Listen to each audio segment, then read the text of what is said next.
Capítulo 8. El presidente John F. Kennedy. Se ha descubierto recientemente evidencia relevante en cuanto al asesinato de John F. Kennedy que muestra quién planificó y llevó a cabo el asesinato.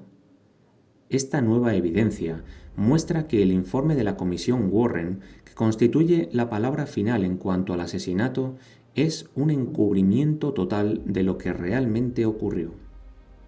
El siguiente análisis del asesinato incluirá algunos eventos y situaciones que parecerán no estar relacionadas con este asesinato, pero que mostrarán la extensa intriga que hay detrás del mismo. Mientras paseaba en un carro convertible, el presidente Kennedy fue asesinado en la Plaza Daly el 22 de noviembre de 1963 a las 12:30 de la tarde. La multitud le aclamaba. Había una escena de regocijo a medida que el presidente se abría camino entre la gente en un pueblo de Dallas. Parecía que todo el mundo en la multitud estuviese sonriendo, pero las balas comenzaron a sentirse y unos minutos más tarde el presidente Kennedy yacía muerto en el hospital Parkland Memorial. Este suceso ha inquietado a la gente por más de 4 décadas y es uno de los 10 misterios sin solución de los pasados 100 años. La Comisión Warren se creó para investigar el asesinato y ellos concluyeron que se trataba de un solo hombre, Lee Harvey Oswald. Él lo había hecho. Se alegaba que Oswald le había disparado al presidente desde el edificio Dallas Book Depository, por la parte de atrás de su auto.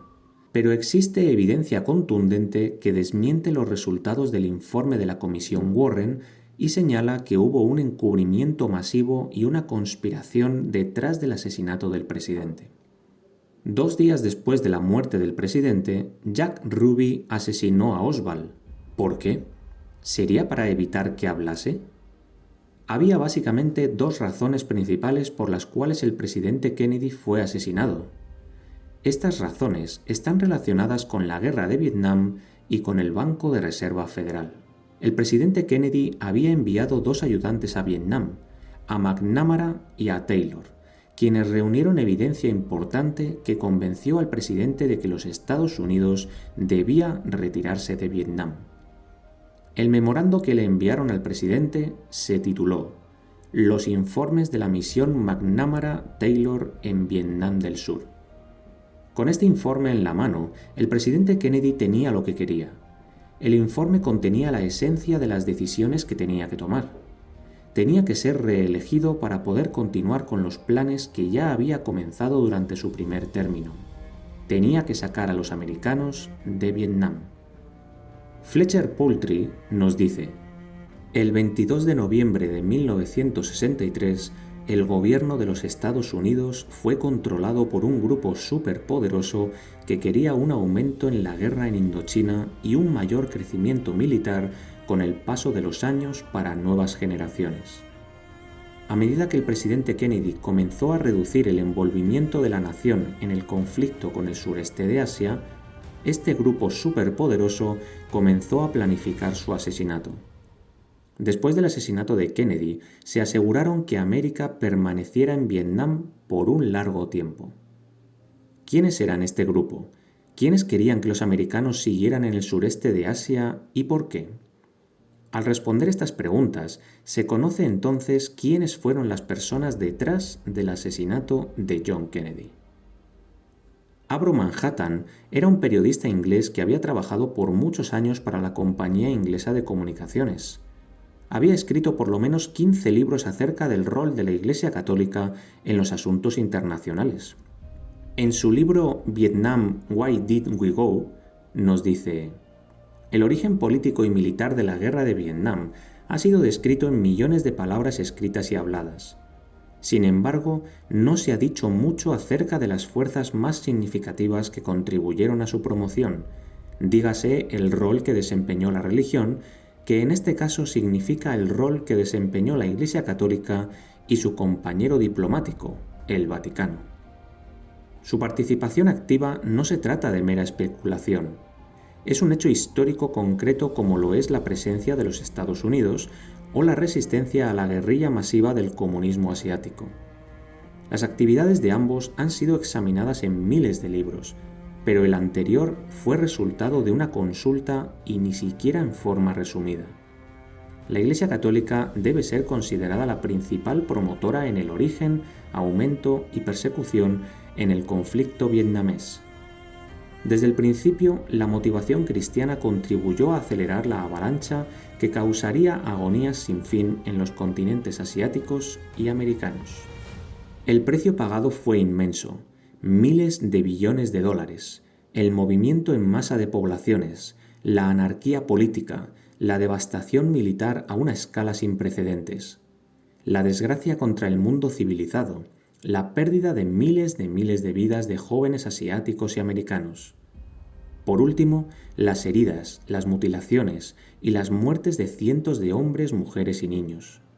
La tragedia de Vietnam pasará a la historia como uno de los hechos más perversos de la alianza contemporánea entre la política y la religión organizada. Los factores políticos, ideológicos, económicos y militares no tuvieron tanta participación en el desarrollo de la guerra como la religión de la Iglesia Católica, quienes fueron los mayores instigadores de la misma. Desde el principio, su rol ha sido minimizado o borrado del todo. Los hechos concretos no pueden borrarse tan fácilmente y son los mismos los que debemos examinar, aun si lo hacemos brevemente. La introducción de la casa publicadora para este libro, en la página 3, dice lo siguiente. Abro Manhattan, voz de autoridad en políticas del Vaticano, ha descubierto las razones reales por las cuales nuestros hombres sufrieron y murieron en Vietnam. Él relaciona sus muertes con el deseo apasionado del Vaticano de convertir a Asia en un país católico. Los agentes del Vaticano gestaron y planificaron la guerra de Vietnam. Los soldados americanos le estaban sirviendo al Vaticano en su lucha desesperada por sobrevivir en la jungla, el infierno de la guerra, el dolor, la muerte y la destrucción. Todo fue planificado por los jesuitas. Muchos, especialmente los católicos, podrían no aceptar los hechos mencionados en los capítulos anteriores, pero debemos presentar los hechos tal y como son y cómo sucedieron. Cuando este libro habla de la Iglesia Católica, no se refiere a los fieles miembros de una iglesia que desconocen todas estas cosas. Se refiere a los jefes del Vaticano y a su orden de jesuitas. De acuerdo con Abro Manhattan, la guerra en Vietnam se peleó porque el Vaticano quería establecer una base de poder en el sureste de Asia para controlar esa parte del continente y después el continente completo. Las siguientes citas son de ese mismo libro. Ho Chi Minh comenzó a maniobrar antes de la Segunda Guerra Mundial a favor de un Vietnam comunista. Recibió ayuda de los Estados Unidos contra los japoneses, pero utilizó esa ayuda para consolidar su posición en las tierras altas de Tonkin. En agosto de 1945 marchó hasta Hanoi para establecer un gobierno provincial en la República Democrática de Vietnam. Siendo un maestro estratega, cooperó moviendo casi 1 millón de católicos con vietnamitas hacia el sur. Después de la elección de Juan XXIII en 1958 y del retiro del Vaticano de la Guerra Fría para cooperar con el marxismo, Ho Chi Minh hizo un pacto secreto con el Papa Juan XXIII que tuvo como resultado eventualmente el control total del país en el norte. El presidente Ngo Dinh Diem de Vietnam del Sur era un católico práctico que gobernaba esta región con puño de hierro. Era un fiel creyente en la maldad del comunismo y en la singularidad de la Iglesia Católica. Él había sido originalmente plantado en la presidencia por el cardenal Spellman y por el Papa Pío XII.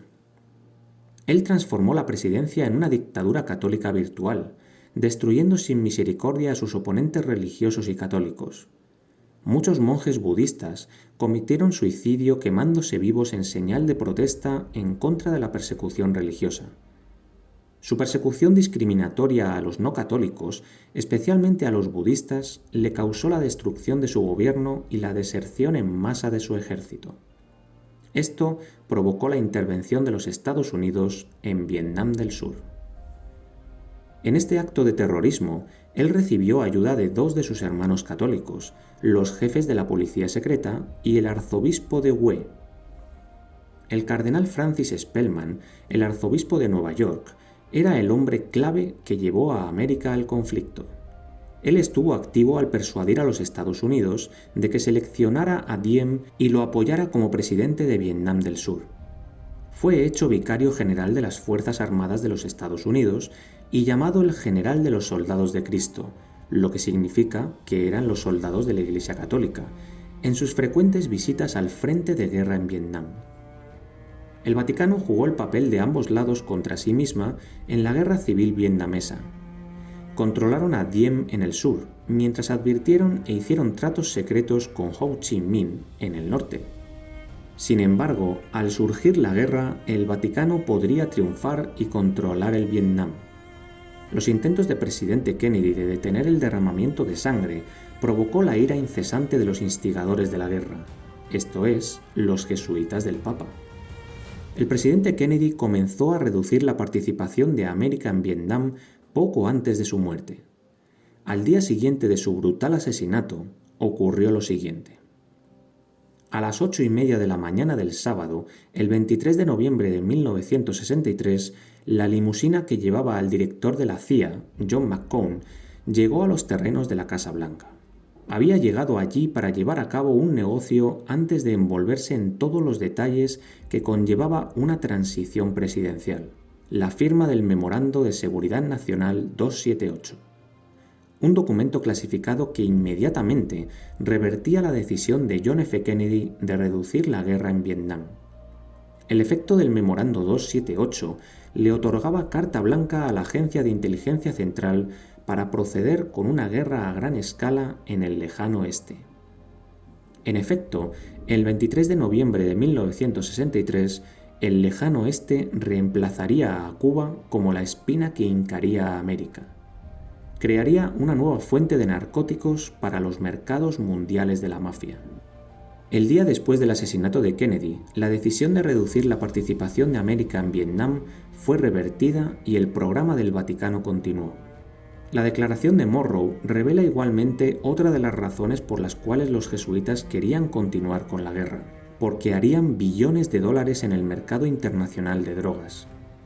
Durante 4 siglos, los jesuitas habían estado envueltos en el trasiego de drogas en el lejano oeste y sin duda alguna no quería perder esa oportunidad, aunque la misma representara las vidas de miles de personas.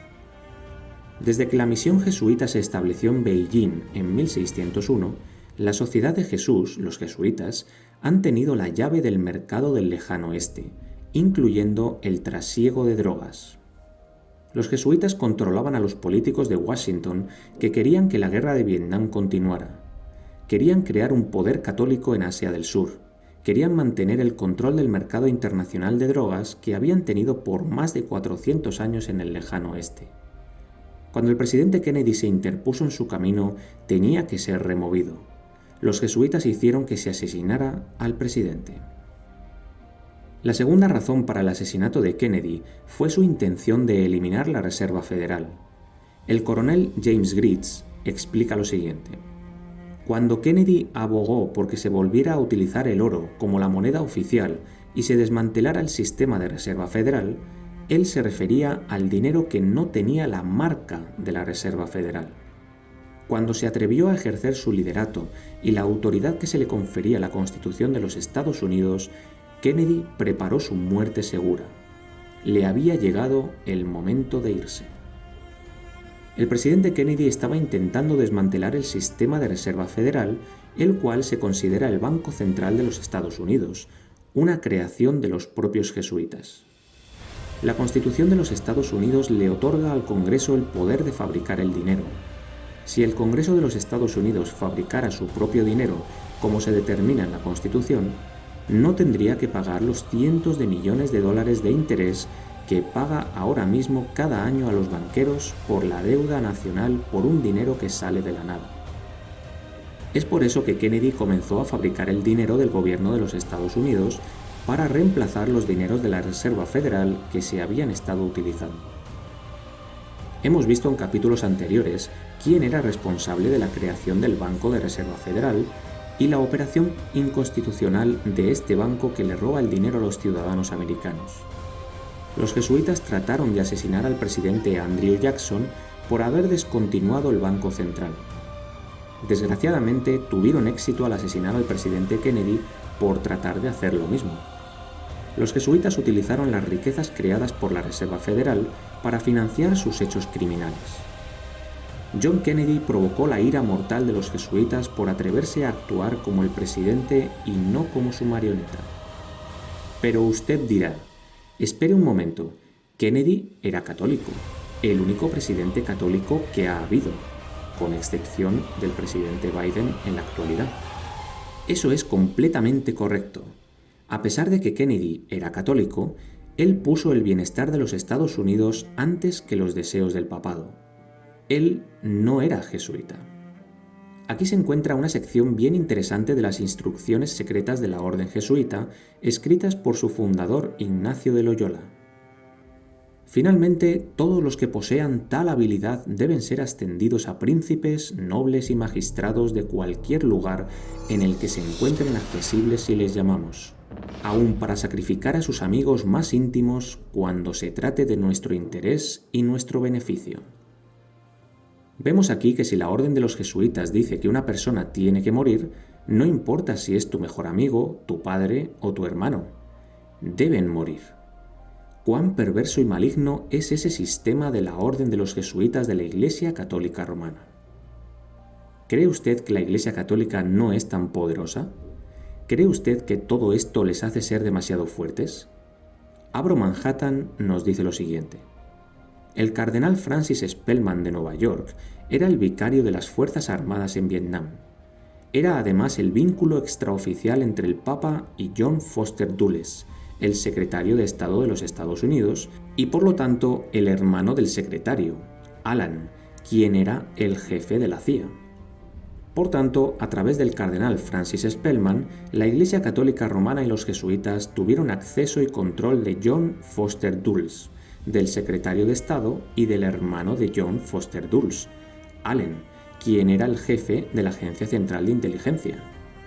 Esos dos departamentos en conjunto con el FBI estaban en las manos del cardenal Francis Spellman, el cardenal principal de la Iglesia Católica en Nueva York. La Iglesia Católica en los Estados Unidos puede constituirse en una fuerza económica mayor que las más grandes de América. Políticamente controla más aún en la Casa Blanca, en el Senado y en el Congreso. Es una fuerza en el Pentágono, un agente secreto en el FBI y la fuerza intangible principal que mueve los crímenes que comete la Agencia Central de Inteligencia. Jean Hill fue también testigo del asesinato de Kennedy. En su libro titulado JFK, The Last Dissenting Witness, ella dice que durante una conversación, su amigo JB, quien era uno de los policías que se encontraban en el coche con John F. Kennedy, le dijo lo siguiente. Bien, Kennedy se encontraba dándoles la mano a todos aquellos que deseaban saludarle en el aeropuerto, cuando los agentes secretos de Johnson se acercaron al vehículo y nos dieron muchas instrucciones. La más extraña de ellas fue que la ruta que seguiríamos por la Plaza Daly había sido cambiada. ¿Cambiada? ¿Cómo?, preguntó Jean Hill. El plan original era ir directamente por la carretera principal, dijo JB. Pero ellos nos dijeron que nos olvidáramos de eso. Se nos dijo entonces que nos desviáramos en Houston para llegar a Elm. Jean se sorprendió. Si se hubiesen mantenido en la carretera principal, Kennedy podría haber estado fuera del alcance de la persona que le estaba disparando. Mi asesino, detrás de la verja de madera, definitivamente no hubiese tenido mucha oportunidad de herirlo desde allí. JB la miró de forma extraña. Quizás esa fue la razón por la cual cambiaron la ruta, le dijo con firmeza. Pero eso no lo es todo.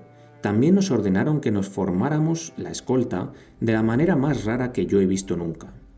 Regularmente rodeamos el coche con 4 motocicletas, una a cada lado. Pero esa vez nos dijeron a los 4 que estábamos asignados al coche del presidente, que no habría ninguna escolta al frente del vehículo. Teníamos que quedarnos atrás y no pasar las gomas traseras del coche bajo ninguna circunstancia. Yo nunca había escuchado de una formación de escolta como esa antes, pero ellos dijeron que querían dejar que la gente pudiese ver mejor al presidente sin restricciones. Me imagino que alguien sin duda pudo verlo sin restricciones. De modo que la ruta de las motocicletas a través de Dallas fue cambiada, y la razón que se ofreció para ello fue de que la gente tuviese una visión excelente del presidente de los Estados Unidos. Los asesinos jesuitas realmente tuvieron una visión excelente del presidente. Otras cosas peculiares ocurrieron también. Lyndon B. Johnson, el vicepresidente de los Estados Unidos, aparentemente tenía problemas. Continuando con la conversación de Gene Hill con su amigo en la motocicleta, ¿de qué hablas?, le preguntó Gene inocentemente. No entiendo. Mis amigos en las motocicletas dicen que él comenzó a bajarse del coche por lo menos 30 o 40 segundos antes de los primeros disparos. Yo diría que eso resultaba ser un poco peculiar, ¿no cree? Oh, por favor, JB, dijo Gene Hill, pensando que debía ser una broma. No lo estaban diciendo en serio, ¿verdad? Por lo que yo sé, estaban hablando bien en serio, dijo JB. Uno de ellos le dijo a Maguire que él vio a Johnson bajarse aún antes de que el coche entrara a la calle Houston y no estaba riéndose cuando lo dijo. Bueno, posiblemente a Johnson se le cayó algo al suelo del vehículo y se dobló a recogerlo. Podría haber una explicación simple para ese asunto. Quizás sí, dijo JB. No reclamo el saber cuáles fueron sus razones, pero este hombre dijo que verdaderamente parecía como si él esperara que hubiese un tiroteo. Cuando lo escuché, comencé a preguntarme muchas más cosas. Lyndon Johnson actuó como si supiera que iba a haber un tiroteo bajándose repentinamente antes de que comenzara dicho tiroteo. La ley de Texas prohíbe que la gente que muere en el estado de Texas sea removida sin que se le realice una autopsia. A los doctores que dirigían el hospital Parkland Memorial en Dallas se les restringió con armas cuando el cuerpo de John F. Kennedy fue sacado del hospital sin habérsele realizado una autopsia. ¿Por qué? Había evidencia contundente de que había sido más de una bala la que había asesinado a John F. Kennedy. Había evidencia contundente de que el informe de la comisión Warren no era sino mentiras. Los doctores hubiesen encontrado muchas balas, por lo que el hecho de que Lee Harvey Oswald había sido el único asesino se hubiese descartado por completo. Fue por eso que no se permitió realizar la autopsia en Texas. Fue por esa razón que el cuerpo de Kennedy se envió a Washington, D.C., en donde se le pudiese hacer una autopsia federal en la que se pudiese fabricar la evidencia para sustentar las mentiras de la comisión Warren. Había una conspiración dirigida por los jesuitas de asesinar al presidente Kennedy y ellos no querían que se descubriera la evidencia, sin importarles cuántas personas tuviesen que ser asesinadas en el proceso. Si realmente se dispararon varias balas ese día en la Plaza Daly, se hubiese encontrado evidencia en el coche y se encontró. 3 días después del asesinato, Carl Renas, el jefe de la División de Seguridad para la División Dearborn de la compañía Ford Motor, guiaba su limusina con helicópteros rodeándole desde Washington hasta Cincinnati. Al hacerlo, notó varios huecos de balas. El más evidente se encontraba en el molde cromado del cristal delantero, por lo que dijo que claramente se trataba de un golpe primario y no de un fragmento. Renas llevó la limusina a Hess y Eisenhardt en Cincinnati, en donde se reemplazó el molde cromado. El servicio secreto le dijo a Renas que se mantuviese callado. Renas era el jefe de la División de Seguridad para la División de Dearborn de la compañía Ford Motor. ¿Quién era el jefe de esa división en 1963, quien le ordenó a Renas a llevar a cabo la labor de su vida? Henry Ford II dice aún hoy día que la primera vez que recuerda haberse reunido con Lee Iacocca fue en noviembre de 1960, cuando le citó a su oficina para decirle que le iba a nombrar jefe de la división en Dearborn. Lee Iacocca era el hombre a cargo de la división de Dearborn de la compañía Ford quien le ordenó a Carl Renas que fuese a Washington, D.C., para buscar el coche en el que estaba John F. Kennedy, cuando fue asesinado. Iacocca era el jefe de la división de Dearborn hasta convertirse en el presidente de la compañía Ford en 1970. Iacocca era parte del encubrimiento ya que escondió evidencia relacionada con el asesinato del presidente. ¿Qué conexión tiene él con la Iglesia Católica? En la autobiografía de Lacocoa, él dice lo siguiente: me tomó varios años comprender completamente por qué tenía que hacer una buena confesión a un sacerdote antes de participar en la comunión. Pero en mis años de adolescencia comencé a apreciar la importancia de este derecho tan mal interpretado en la Iglesia Católica. En los últimos años me encontré a mí mismo completamente refrescado después de haberme confesado. Incluso comencé a asistir a retiros de fines de semana en los que los jesuitas en exámenes de conciencia cara a cara me hicieron reflexionar en cuanto a la forma en que estaba viviendo mi vida. El católico romano Lee Iacocca, jefe de la división de Dearborn de la compañía Ford, fue el que envió a Karl Rennas a buscar la limusina que contenía la evidencia de las múltiples balas que fueron disparadas por armas múltiples que mataron a John Kennedy. ¿No es sorprendente que muchos años después, como presidente de la compañía Chrysler, Lee Iacocca fuese al Congreso a pedir ayuda económica? Ya que el católico Iacocca había sido un siervo obediente a sus jefes jesuitas, otro católico obediente de nombre Thomas Tip O'Neill hizo uso de su poder como representante del Congreso para proveerle a Lee Iacocca todo el dinero que necesitaba. Había mucha gente que sabía mucho acerca del asesinato de Kennedy. Desgraciadamente, casi todos ellos murieron bajo circunstancias misteriosas. Hubo un esfuerzo concertado para asegurarse de que ningún secreto sería revelado. Aún Jim Hill declaró que habían realizado varios intentos de asesinarla a ella y a sus hijos.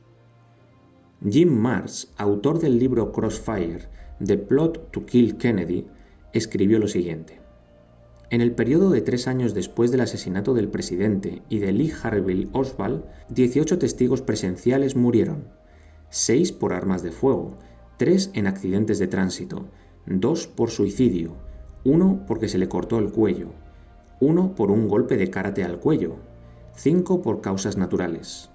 Un matemático contratado por el periódico London Sunday Times en febrero de 1967 concluyó que las posibilidades de que el número de testigos envueltos en el asesinato del presidente, que murieron entre el 22 de noviembre de 1963 y la fecha anteriormente mencionada, fueron 100.000 trillones a una. Durante el periodo de que estriba desde el 22 de noviembre del 63 hasta agosto del 93, sobre 115 testigos han muerto o han sido víctimas de muerte por circunstancias extrañas, suicidio o asesinato. Kennedy fue uno de los muchos presidentes, zares y emperadores que rehusaron obedecer a los jesuitas y fue asesinado por no hacerlo. El rol del papado en el monstruoso asesinato y en el encubrimiento del crimen no puede negarse. Hemos visto que el Vaticano tenía los motivos y la gente en altas posiciones para llevar a cabo el asesinato, además de gente en posiciones claves para encubrirlo. Había un grupo, una organización cuyo trasfondo histórico se caracterizaba por la planificación y la ejecución de tales cosas, que tenía una motivación duradera y consistente antes, durante y después del crimen, que tenía las conexiones internacionales necesarias, tenía el dinero, que podría provocar el suicidio de sus miembros y que continuaría existiendo a través de todas las fases de la conspiración para llevar a cabo el asesinato. Esta es la Iglesia Católica Romana. Winston Churchill, el famoso primer ministro inglés, dijo en una ocasión durante la Segunda Guerra Mundial: la mayoría de los hombres caen ocasionalmente debido a la verdad, pero se levantan y continúan como si nada hubiese pasado. Ahora entendemos los hechos alrededor de uno de los sucesos más controversiales en la historia de América. Si conocieras la verdad, ¿seguirías adelante como si nada hubiese pasado? ¿O comenzarías a analizar la historia y los nuevos sucesos desde otra perspectiva?